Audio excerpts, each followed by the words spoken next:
Olá, pessoal, começando mais uma aula de ciências de sétimo ano, e hoje nós vamos falar um pouco sobre o reino aí que engloba todos os seres microscópicos. Isso inclui o reino das bactérias, reino Monera, reino protista dos protozoários e também das algas, reino fungi e também um grupo aí que não tem um reino específico chamado de vírus. No momento a gente vai começar falando um pouco sobre os procariontes, que são seres vivos que não têm a membrana nuclear, uma membrana que envolve o núcleo, que nesse caso são as bactérias. Existem diversos micro-organismos no nosso planeta e, atualmente, a análise das relações evolutivas entre os micro-organismos está baseada, sobretudo, em sua composição celular.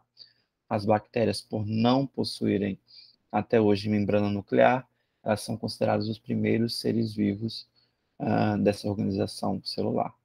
Então, no reino Monera, nós temos algumas bactérias muito diversas, de vários tipos e formatos completamente diferentes. E com relação às suas características, esses seres vivos são unicelulares, ou seja, formados por uma única célula. Essas bactérias também são procariontes, no caso, o material genético, DNA ou RNA, ele é contido aí livre dentro dessa célula. Ele não tem uma membrana nuclear, como no caso dos seres vivos eucariontes, os animais, por exemplo, o exemplo do ovo. Nossa, que ovo torto aí. O ovo tem uma gema, e essa gema, na verdade, é o núcleo da célula. A parte externa, a parte da clara, é o citoplasma, que tem uma membrana plasmática, e dentro nós temos o núcleo, onde está o DNA, e esse DNA ele é revestido por outra película chamada carioteca ou membrana nuclear. Já que as bactérias não têm essa membrana, todo o seu DNA ele fica solto nesse citoplasma, nessa região aqui da parte de dentro. Não possuem organelas, isso por isso a gente tem todos os pontinhos aqui soltos, ele não tem um micro-órgão que vai fazer as funções aí da bactéria. O citoplasma é toda essa região aqui líquida dentro da bactéria, apresenta uma parede celular, assim como no caso das plantas, uma parede que reveste toda a célula, a partezinha verde aqui, que é uma parede rígida que vai fazer com que a célula se proteja do meio externo. Além disso, contém a membrana plasmática e o citoplasma, como a gente já falou. De acordo com a classificação, nós temos as arqueobactérias, que são produtoras de gás metano, as eubactérias, que também conhecidas como micobactérias ou micoplasmas, que têm parede celular, e aí são divididas em bactérias gram-positivas ou gram-negativas. Nesse caso, é importante falar que quando a gente toma um antibiótico, a gente tem sempre que fazer um teste antes para descobrir se a nossa bactéria ela é gram-positiva ou gram-negativa. Isso tem a ver com a parede celular da bactéria. E esses dois tipos são muito específicos. Se a gente usa um antibiótico errado, a gente pode, ao invés de matar a bactéria, a gente vai fortalecê-la. Então, antes de qualquer medicamento, a gente precisa ir ao médico, descobrir qual é o tipo de bactéria para ser indicado o remédio correto. E temos também as cianobactérias, ou também chamadas de algas azuis, que são bactérias fotossintetizantes, ou seja, elas são as únicas bactérias autotróficas. Elas conseguem produzir o seu próprio alimento. As outras bactérias são heterotróficas e precisam se alimentar de outros seres vivos para poder fazer o metabolismo.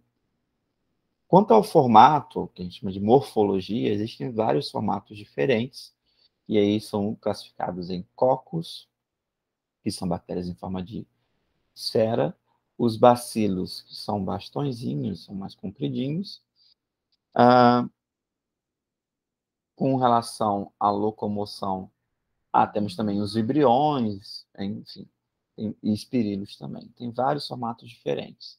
Quando elas são unidas, duas bactériazinhas, a gente chama de diplococos. Quando estão em cadeia, streptococcus.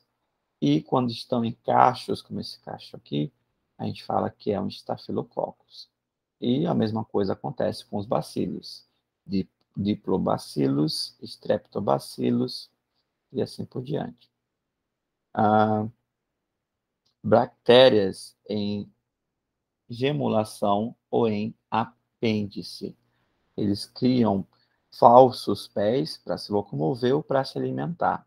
No caso dessas bactérias aqui, que vão ter um prolongamento para poder capturar alguma coisa ou se locomover. E temos vários outros formatos aí também de outras espécies de bactérias.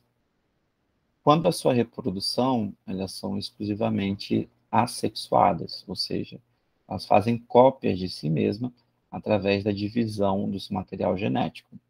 Elas vão primeiro fazer a separação do material genético e, após esse momento, a parede celular ela começa a se dividir até a separação de duas bactérias. E essas bactérias são idênticas, elas são cópias da bactéria inicial. E por conta disso, o crescimento da bactéria é considerado um crescimento exponencial.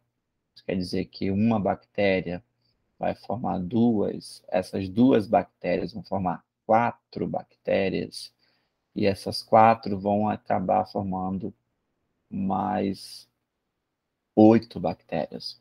Ou seja, é um crescimento muito rápido, ok? Por isso que a gente tem que tomar cuidado com certas bactérias que fazem mal ao nosso corpo, e por isso a gente tem que sempre manter uma higiene. Existem várias doenças ligadas às bactérias que causam doenças como o botulismo. Essa bactéria, no caso, ela produz uma toxina chamada toxina botulínica, que pode matar instantaneamente uma pessoa. Essa transmissão pode ser feita através de alimentos, em conserva principalmente, então aqueles alimentos que a gente tem a latinha amassada, a gente tem que ter um certo cuidado, porque ali pode haver a proliferação de bactérias desse gênero. Os sintomas: paralisia muscular, pois bloqueia a transmissão dos impulsos nervosos. Isso pode causar a morte se a pessoa não for diagnosticada rapidamente. A toxina botulínica vai acabar paralisando todos os órgãos da pessoa e a pessoa vai acabar falecendo. A toxina botulínica em quantidade muito pequena também é usada para paralisar alguns músculos, é o chamado Botox. É usado uma quantidade muito, muito pequena para poder paralisar alguns músculos da face e assim fazer uma pequena cirurgia, né, digamos assim, por um determinado tempo. Outras doenças relacionadas a bactérias, como a hanseníase, antigamente chamada de lepra, era causada pela Mycobacteria leprae, e a transmissão era direta por secreções, contaminações de pessoas doentes e contato com a pele e mucosa. Os sintomas são lesões cutâneas, perda da sensibilidade e manchas por toda a pele. Hoje em dia, a profilaxia é relacionada à educação sanitária, limpeza e higiene, tratamento da doença também com antibióticos. A meningite é uma infecção bacteriana causada na meninge, que são umas camadas aqui que revestem o nosso cérebro. No crânio existem camadas de membranas que protegem o nosso cérebro contra choques. E quando essas bactérias ou vírus entram em contato com essa região, infectam essa região, podem causar sintomas graves como febre, dores de cabeça, rigidez muscular, vômitos, manchas na pele e hemorragia digestiva.